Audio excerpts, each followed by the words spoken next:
Dorian, de l'autre côté de l'Atlantique, un ouragan qui continue de longer les côtes américaines. Dorian qui a été rétrogradé en catégorie 1, mais qui provoque toujours de fortes inondations. Ça a été le cas ces derniers jours. En Caroline du Sud, par exemple, sur place, 200 000 foyers sont privés d'électricité. Alors, rien de comparable, évidemment, à la situation dramatique des Bahamas. 5 jours après le passage de l'ouragan, certaines zones sont encore en attente des secours. Vous voyez ce que tu vois. Amandine Atalaya et Adrien Ponsa ont réussi à rallier Marchavourou, une ville détruite à 60% de gaz. Sur l'île d'Abaco, c'est la ville qui a subi de plein fouet le passage de l'ouragan. Marcharbord est comme pilonné. Quelques pas seulement à la descente de notre hélicoptère suffisent pour comprendre que nous ne trouverons que des ruines. On aperçoit ici ces maisons totalement détruites, éventrées au milieu, des voitures recouvertes par des débris. Un peu plus loin ici, regardez, ces bateaux, ils sont recouverts par les arbres. Les habitants les avaient pourtant attachés, nous explique-t-il, avec des cordes et même de grosses chaînes. Rien n'a fait face à la furie de Dorian. Il y a eu des vagues immenses. L'œil de l'ouragan était là, juste au-dessus. Les bateaux se sont soulevés et celui-ci est venu percuter le deuxième étage de cet hôtel. Un peu plus loin, en bord de mer toujours, Andrew tient à nous montrer sa maison. Donc voici le salon. Ils n'ont pas encore montré Cette le fenêtre tournage a des fini chats. par exploser. Pourtant, c'était une vitre anti-ouragan. Mais elle a volé en éclats.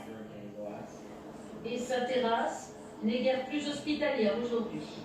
Un peu partout, nous croisons des sans-abri qui ne savent plus où dormir, qui n'ont en fait ni eau, ni nourriture, ni électricité. Ici, à proximité de l'endroit où se posent les hélicoptères, au bord du port, chaque matin, des dizaines d'habitants d'Abaco viennent attendre dans l'espoir d'être évacués. Ils envoient enfin quelques bateaux aujourd'hui, les premiers. On vit dans des débris et j'ai vu beaucoup de morts. À l'aéroport d'Abaco, toujours sous les eaux, même situation, même désir urgent de fuir. La fille de Nassi est malade, elle doit d'urgence trouver un hôpital. Je vais chercher le sac. Elle embarque donc avec nous pour le retour. Je suis revenue chez moi hier, j'ai essayé de trouver des affaires et plus rien. Les gens ont dû me donner ses vêtements. Et elle dit n'avoir jamais eu aussi peur. Ma fille est tombée dans l'eau, j'ai cru que j'allais la perdre. Elle pense ne pas revenir à Abaco. Tous les sinistrés sont persuadés que l'île restera invivable pour 5 ans au moins. Il y avait d'abord eu la blague plus que douteuse du président brésilien sur Brigitte Macron. Cette fois, c'est son ministre de l'économie qui va récidiver, et pas la personne du l'événement de la plus élégante. Lors d'une réunion publique, il a clairement insulté la première dame française. Deuxième attaque qui a évidemment provoqué de nombreuses réactions en France, avec évidemment un vocabulaire du Casachet. Il est l'un des poids lourds du gouvernement brésilien. Paulo Guedes s'exprimait devant un parterre de chefs d'entreprise quand soudain, au milieu d'un discours fleuve de plus de 2 heures, il lançait Mais l'attaque. tout acheté, hein, attends. Le président Bolsonaro l'a dit, c'est la vérité. C'est tout à fait normal, c'est vrai. Cette femme est vraiment moche. Aucune réaction de l'Élysée, mais sur les réseaux sociaux, le tollé est général.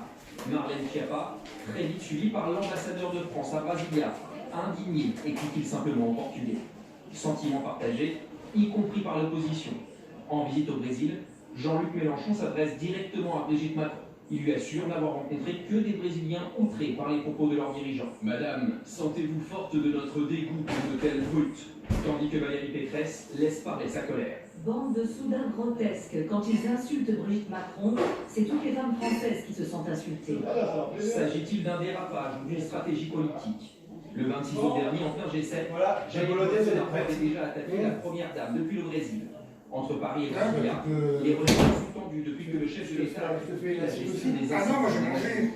Attends, on va peut-être regarder pour les chroniques de chat aussi. Il est non Je suis intéressé par ça, il avait manifesté son soutien. Je pense que pour toi aussi. Pas du tout. C'est comment ça fonctionne? Oui, je fais. Le Portugais a publié un communiqué dans lequel il présente ses excuses et évoque une plaisanterie. Attaque virulente, puis rétropédalage, même si c'est la méthode. Il y a 15 jours, Le président brésilien vient aussi fini par son griffe, son commentaire C'est pas inconnu sur Brigitte Macron. Attends, je vais te soulager là. Ça tient. Partout maintenant, Grande-Bretagne, Boris Johnson a lancé cet après-midi un nouveau revers politique. La Chambre des Lords a